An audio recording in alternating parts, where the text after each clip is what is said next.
Ya, kembali lagi di Lunch Talk pemirsa. Nah, kalau tadi kita sempat membahas, Mbak Ani sempat bilang kalau bisa sih ada zero cost seperti itu ya. Nah, ini kalau misalnya kita melihat biaya penempatan juga variatif dan begitu tinggi, bisa tidak sih sebenarnya Mbak Ani calon TKI ini memilih negara penempatan mereka karena mereka tahu negara ini mungkin lebih mahal biayanya. Karena kan itu akan berpengaruh pada pemotongan mereka nantinya kan. Bisa tidak seperti itu?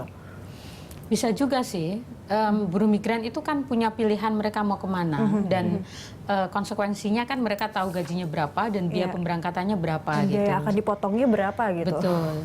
Nah, tetapi kan bahkan buruh migran sendiri itu tidak tahu dari 7 bulan potongan gaji itu mereka bayar untuk apa. Komponennya apa aja, berapa jumlahnya itu tidak tahu.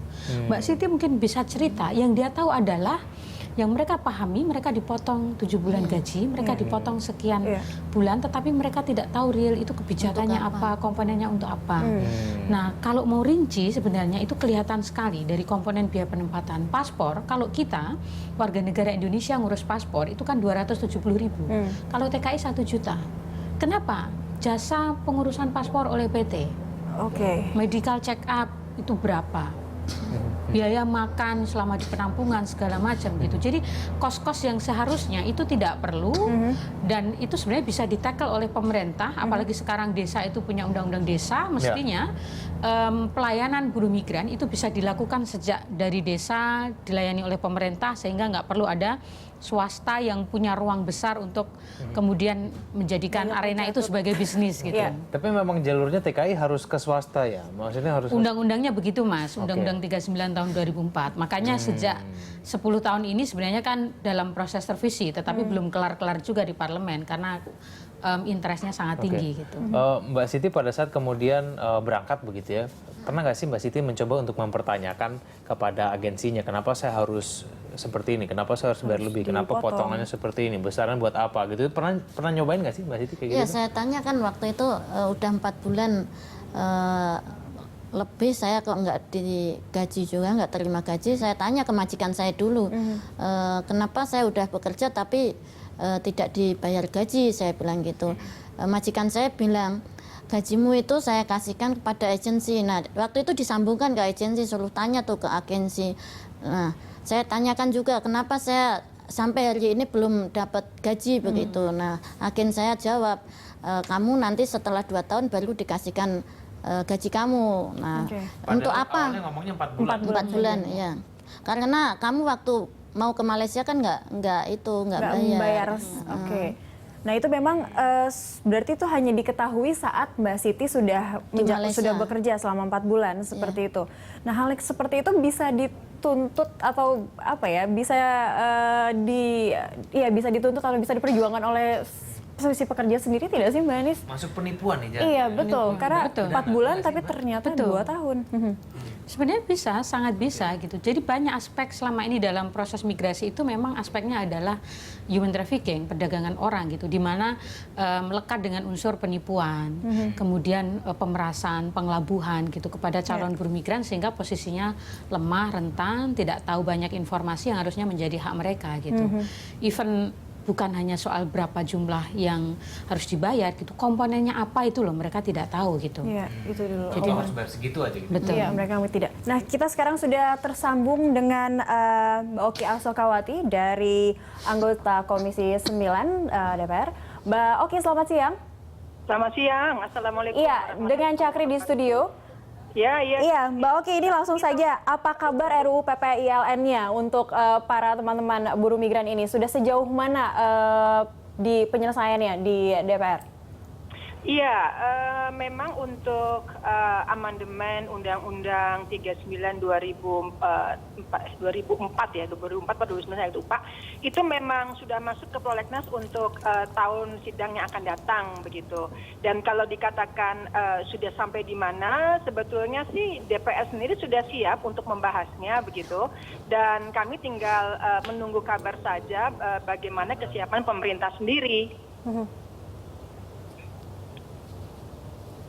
Iya, Lalu ini kita juga sudah tadi ada informasi juga sudah ada kenaikan gaji di beberapa negara dan biaya penempatan ini juga itu berarti otomatis akan meningkat juga.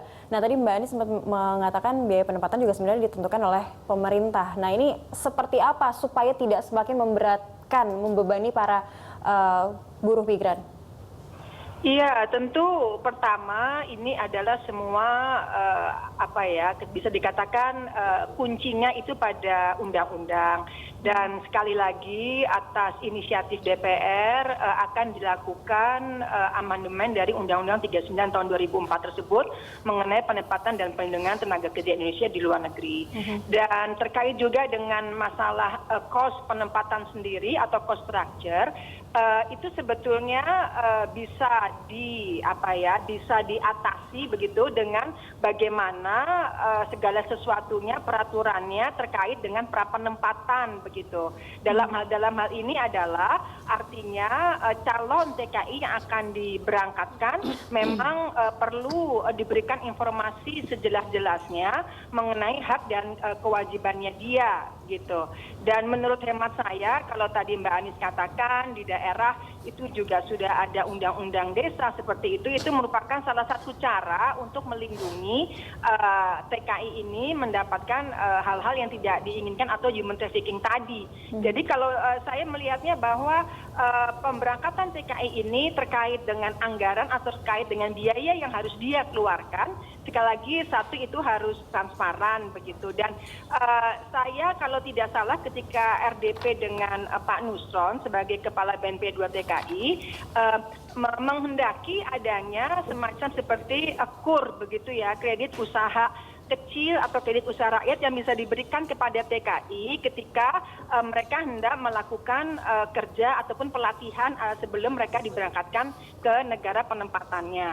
Nah, tentu itu perlu pengawalan yang lebih terperinci lagi mengenai bagaimana kemudian sistem pembayarannya dan lain sebagainya. Menurut saya jadi memang unsur-unsur ataupun hal-hal terkait dengan prapenempatan, bagaimana dengan kesiapan TKI untuk berangkat, kalau dia pakai KUR, bagaimana komitmennya untuk menggantinya, itu betul-betul psikologinya, kompetensinya, komitmennya, itu memang betul-betul harus digodok gitu pada saat penempatan, sehingga yang dikirim memang betul-betul yang qualified. Baik. Itu, Mbak Oki, Ya. apakah Anda memiliki saran kepada para TKI kita kemudian yang gajinya ini selalu dipotong oleh agen begitu ketika mereka sedang di luar sana? Ini apa yang harus mereka lakukan? Pada saat kan mereka juga minim informasi dan kemudian mereka tidak tahu nih haknya mereka itu di mana saja, Mbak Oki. Iya, jadi itu memang kalau dikatakan minim informasi, artinya memang ketika prapenempatan hal itu tidak transparan begitu ya.